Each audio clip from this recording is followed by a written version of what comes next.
Listen, man, you're gonna go up in front of a lot of bookers in your day. You know, every club has a fucking booker. And then when you get to a certain level, you got bookers from TV shows and comedy companies and all these people coming to watch you. And I think the biggest showcase I ever had was at the 9-year mark, which was Mitzi Shore. Yeah. Holy shit. And, you know, it's like anything else, man. When you're there, you see the work you put in. You know what I'm saying? So at that time, remember, I used to tell you that I used to call clubs. I was just a fucking salesman, and I go, listen, I'd like to come to your club and do a guest set. This is who referred me, but if I go there on Saturday night, I want to make sure on Sunday night, I want to make sure the booker's going to be there. Oh, he'll be here. So all those years of having the booker there prepared me for that. I'm sure you've told it a couple of times, but I honestly just don't remember, and I'd love to hear it. Can you quickly tell like your showcasing for Mitzi story? Between you and me, I don't fucking even remember it anymore. It was, you know, at that time, I had already done like the year before that, I'd done the Seattle comedy competition. Okay. So 5 nights in a row, you got to go up 7 nights the first week. You're going up in front of judges, you know. And then the second week again, it's 7, you know. So that at the end of the fucking month, you go up in front of 30 fucking judges. And there's other bookers there, you know, from the area, Seattle area. There's other bookers from comedy club chains, you know, and you're going up in front of them. Me, I prefer when you come up to me after my set and go, hey, I work for the Funny Bones. I booked 6 clubs. I just saw you destroyed. I'd like to get your info. I hate if you come up to me before that, you know. Right. But naturally, when you do those things, you have to assume there's people there in the audience, you know. I just spoke to a writer last week who I'm going to work with for the book, you know, to expand it. And when he wrote back, did I send you a copy of the letter? No. He sent me like a letter saying, this is why I think I should work with you. And part of that letter was him coming to the Comedy Store for like 2 or 3 years to watch comedy on Tuesday nights. Wow. And he said how he watched me grow, blah, blah, blah, blah, blah. But we already had a relationship by him coming. Did I know he was ever in the audience? Did I know that high-powered writers like that were in the audience at the Comedy Store? No. I would have shit my pants if somebody would have came up to me and said, you're going up in front of 6 writers from CBS or NBC. So you see what happens? Like, you don't even know. And you have a good set. That's why people always tell you just to be yourself. And it sounds so cliche and so cornbally, but it's fucking true. You know, if you see that booker in the room, don't act up like you act like you usually act. Go up to the girl, give her a kiss. Hey, what's going on here? Any of my bitches call?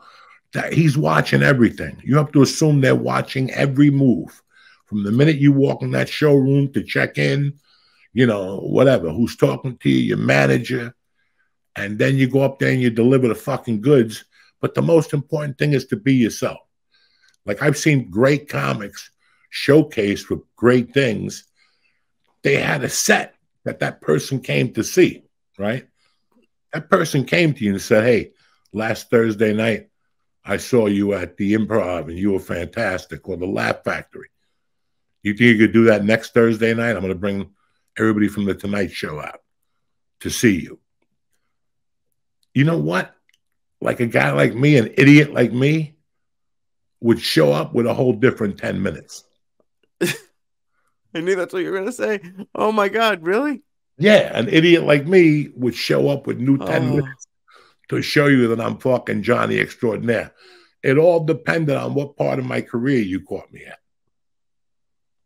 Right now, I know that if you saw me on a Thursday last week, I'm going to go on a piece of paper somewhere where I wrote like a couple anchors. I didn't write my set out. I wrote a couple anchors just to move them around. I'm at the Comedy Store. I'm at the Improv, you know. And that's what I'm going to do. But somebody like me, the old me, would have gone with a whole new 10 minutes. Fuck. See, like that. I just hearing that request, all I could think about was, do I have to do it word for word? What if I had a good interaction with somebody at the Improv, but then this week I don't have that interaction, and now it looks like I bombed? No, just go. Oh my God. Try to work it around the same material. And if you see an opening, take the opening. If not, stick to your material. This is NBC. This is the Tonight Show. Or this is an HBO special. This is Jimmy Kimmel. This is anybody, you know. At the end of the day, it's all the same shit. It's how you control your nerves. It's your breathing. You know, what I always like to do is try to hit them hard, heavy, so you get the confidence going. If you go out there with a dragged out, long 1 minute joke, you don't really know where you stand. You come out fucking taking swings, you're either going to die or you're going to come out extra hype, and then you're just sailing from there. It's only 10 minutes. I'm trying to do 35 minutes in 10 minutes. I don't want you to breathe. I'm going to keep punching you in the stomach, bah, bah, bah, like one of those rock'em sock'em fucking robots. So I'd rather give you that advice than the Mitzi Short thing. How's that? Okay, I love that. And you know what?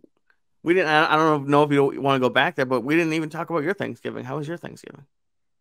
My Thanksgiving was very kumsi kumsa. You know what I'm saying? I woke up nice and early. I fucking worked out. I went to work with my buddy. We did a nice 45-minute workout. I came home. I put some ice on my ankle, you know. And then I watched, there was a honeymoon a fucking afternoon, like a couple episodes, like from a marathon? A marathon from 11 to 3. Nice. At 3, we went over there, and with the Pumas, thank God they invited us. You know that she's a great fucking cook, Jody. Yeah. So she put together a fucking turkey. She made my favorite because she knows I like stovetop stuffing. I don't want to eat none of your fucking international stuffing with roots and beets. I don't want to taste it.